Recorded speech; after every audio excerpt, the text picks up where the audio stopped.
PTI रहनुमा फवाद चौधरी इस वक्त मीडिया से मुखातिब। और आपने देखा है कि किस तरह से पंजाब में सूरत हाल बदल रही है और किस तरह से इलेक्शनों से ये जो फरारी हैं इन्होंने किस तरह से इलेक्शन से फरार हासिल करने के लिए क्या क्या तरीके अपनाए हैं। आज से चंद दिन पहले राना सनाउल्लाह, एहसन इकबाल, ख्वाजा आसफ, ये जो सारी बैटरी है कह रही थी जी आप असम्बलियाँ तोड़े, हम इलेक्शन कराने के लिए तैयार हैं। हम जब असम्बलियाँ तोड़ने की तरफ बढ़े हैं तो ये जूते छोड़ के भाग गए हैं। ये चाहे इस्लामाबाद का मामला हो, चाहे ये कराची के बल्दियाती इंतखाबात हों और चाहे पंजाब और केपी के आम इंतखाबात हों, मौजूदा हुकूमत जो है वो इंतखाबात से फरार इख्तियार कर रही है। पार्लिमानी जमहूरियत जो है वो वोटों के ऊपर है और अवाम के वोटों से जो जमातें भाग रही हैं उनको हुकूमत करने का कोई हक हासिल नहीं है।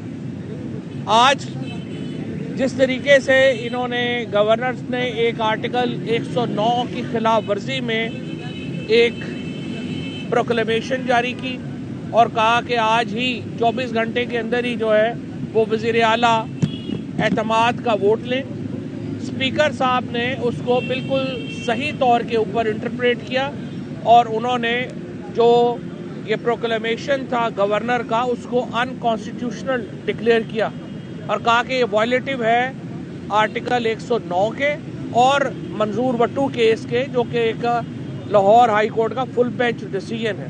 लाहौर हाई कोर्ट के फुल बेंच फैसले में कहा गया है कि गवर्नर मिनिमम कम से कम 10 दिन का वक्त देगा जब भी वो एतमाद के वोट का कहेगा। इन्होंने नो कॉन्फिडेंस मूव जो है वो लेके आए हैं, उसके ऊपर कल से कार्रवाई शुरू हो रही है। अब से थोड़ी देर पहले मुस्लिम लीग कायदे आज़म के पार्लिमानी मीटिंग ख़त्म हुई है, मोहन साहब से मेरी बात हुई है। 10 के 10 अरकान जो हैं मुस्लिम लीग कायदे आज़म पार्लिमानी पार्टी के, उन्होंने चौधरी परवेज़ इलाही साहब के ऊपर एतमाद का इजहार किया है। कल हमने शाम को पार्लिमानी पार्टी जो पाकिस्तान तहरीक इंसाफ है उसका इजलास रखा है। 177 मेंबर जो इस वक्त पाकिस्तान में मौजूद हैं वो उस इजलास में शिरकत करेंगे और 187 मेंबरान की इस वक्त हमायत हासिल है चौधरी परवेज़ इलाही साहब को, स्पीकर सब्तैन साहब को और डिप्टी स्पीकर वासिक क़य्यूम को। लिहाजा ये जो करारदादें लेके आए हैं इनकी कोई हैसियत नहीं है क्योंकि इनके पास नंबर नहीं है। ये बात अलबत्ता बड़ी तशवीशनाक है। हमारे जो ख़वातीन मेंबरान हैं जिन्होंने आज इमरान खान साहब से मुलाकात की, उन्होंने कहा कि पहले उन्हें पैसों की ऑफ़र की गई और वो जरदारी साहब की पार्टी की तरफ से उनसे रब्ता किया गया और उन्हें 5-5 करोड़ रुपए ऑफ़र किए गए। मैं सिंध के अवाम को ये कहना चाहता हूँ, ये आपका पैसा है जो पंजाब में हॉर्स ट्रेडिंग के ऊपर खर्च करने की कोशिश हुई है और की जा रही है। मैं अपने MPs को सलाम पेश करता हूँ जिन्होंने इन ऑफ़र्स को रिजेक्ट किया। उसके बाद ज़्यादा तशवीश इस बात की है कि आज MPs ने इमरान खान साहब को ये बताया कि उन्हें कुछ फ़ोन गए हैं मुल्तान में और लाहौर में कि आप एब्सटेन करेंगे, आप गायब रहेंगे, वोट ऑफ कॉन्फिडेंस है, और उसको भी उन्होंने मुस्तरद कर दिया। लेकिन हमें उम्मीद है कि इसका नोटिस लिया जाएगा आला तरीन सतह के ऊपर और इन मामलात को देखा जाएगा कि कौन ऐसे हरकतें जो है वो कर रहा है और क्यों कर रहा है। और उसके बाद हम अदम एतमाद की तहरीक इंशाअल्लाह नाकाम होगी और उसके फौरी तौर बाद असम्बलियाँ जो पंजाब असम्बली है तहलील कर दी जाएगी और उसके साथ ही खैबर पख्तूनख्वा असम्बली का जो मुकद्दर है वो पंजाब असम्बली के साथ ही जुड़ा हुआ है। तो जो ही पंजाब असम्बली तहलील होगी वहीं पे KP असम्बली जो है उसको भी तहलील कर दिया जाएगा। आज हमने इस हवाले से और अहम फैसले भी किए हैं और लाहौर की और हमारी जो सेंट्रल पंजाब की तंजीम है उन्होंने अहम फैसले किए हैं, वो मैं हमाद अज़हर साहब से कहूँगा कि उस पर भी बताएं ज़रा।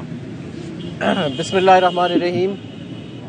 सबसे पहले तो ये कि ये जो पूरे मुल्क के अंदर एक तमाशा लगाया गया है और जिस तरह मारवाए आइन पंजाब असम्बली को मजाक बनाने की कोशिश आ रही है, यहाँ पे पाकिस्तान तहरीक इंसाफ के मैंडेट की तौहीन करने की कोशिश की जा रही है, जिस तरह टेलीफोन कॉल्स आ रही हैं हमारे MPs को और जिस तरह जरदारी राज के जो पैसे हैं वो अब पंजाब के मामलात के अंदर लगाने की कोशिश की जा रही है। पहले भी कोशिश की थी, नाकाम होकर मुंह छुपाते हुए रात के अंधेरे में वापस चले गए थे।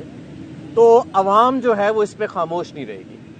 और चेयरमैन इमरान खान साहब ने फैसला किया है कि कल एक बड़ा ज़बरदस्त इज्तिमा हम इकट्ठा कर रहे हैं गवर्नर हाउस के आगे। किसी को गैर आईनी इक़दामात नहीं उठाने देंगे और अवाम अपने आप को दिखाएगी कि अवाम क्या चाहती है।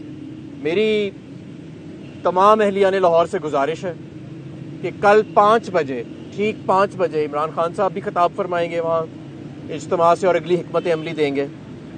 वहाँ पे सब पहुँचें। कल एक ज़रूरी दिन होगा। ये मुल्क इसलिए नहीं बना था कि यहाँ पे इस तरह का मजाक उड़ाया जाए इदारों के साथ।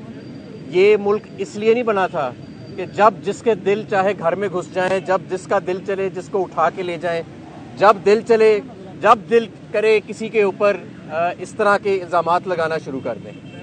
तो अवाम जो है वो बहरहाल उसने अब अपना अवाम सुओ मोटो एक्शन लेगी और कल हम इंशाअल्लाह ताला पहुँचेंगे 5 बजे। पाकिस्तान तहरीक इंसाफ की लाहौर की सारी तंजीम जो है वो तैयारी पकड़े। अभी हम सारे उनसे राब्ते शुरू कर देंगे और एक इंशाअल्लाह ताला भरपूर तरीके के साथ अवाम खामोश तमाशाई नहीं बनेगी इस सारे एक्शन के अंदर।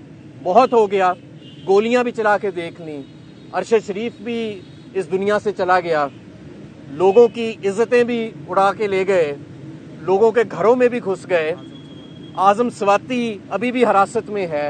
इमरान खान की FIR नहीं कटी, आजम स्वाति पे 45 FIR कट गई। हालांकि आजम स्वाति जो है वो तलबगार है इंसाफ का। तो अब ये मामलात ऐसे नहीं चलेंगे। अब हमें खुल के शायद बातचीत करनी पड़ेगी और इंशाअल्लाह ताला कल का जो इमरान खान साहब का खिताब होगा गवर्नर हाउस लाहौर के सामने वो बड़ा अहम खिताब होगा। कारकुनान तैयारी करें, अवाम तैयारी करे। इंशाअल्लाह ताला वहाँ पे हम लाइटिंग का और स्क्रीन्स का वसी इंतज़ाम करेंगे।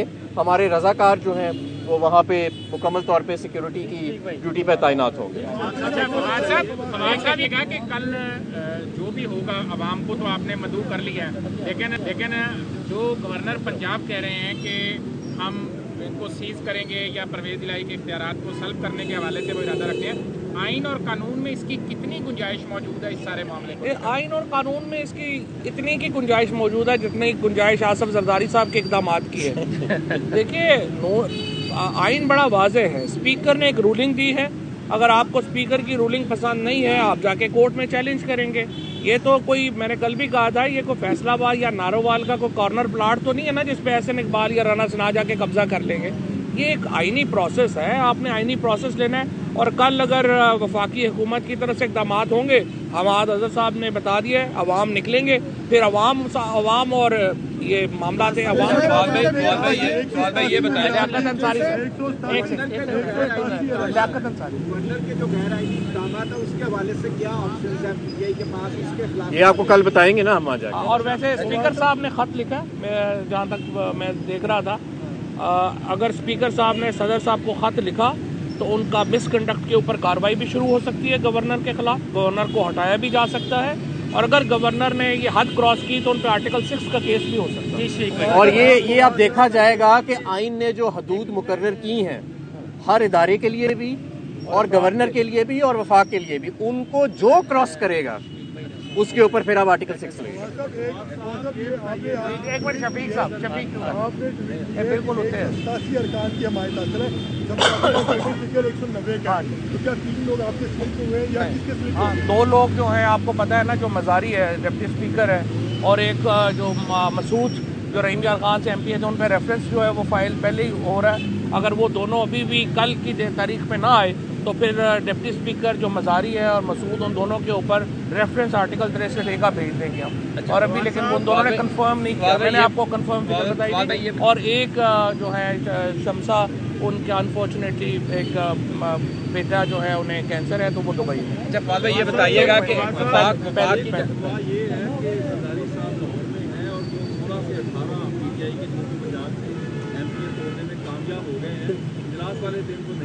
ठीक है, मुझे पहली बात ये बताइए कि बंदे तो उन्होंने पूरे करने हैं ना, नो कॉन्फिडेंस के ऊपर, हमने तो नहीं करने। अगर नहीं आएंगे तो नहीं आएंगे। दूसरी बात ये है देखिए ये फवाद चौधरी और हमाद अजहर मीडिया से गुफ्तगू करें। फवाद चौधरी ने कहा कि स्पीकर ने सदर को खत लिखा है, गवर्नर को हटाया भी जा सकता है, जबकि ये भी कहा गया कि कल गवर्नर हाउस के सामने इज्तिमा का इनेकाद किया जाएगा।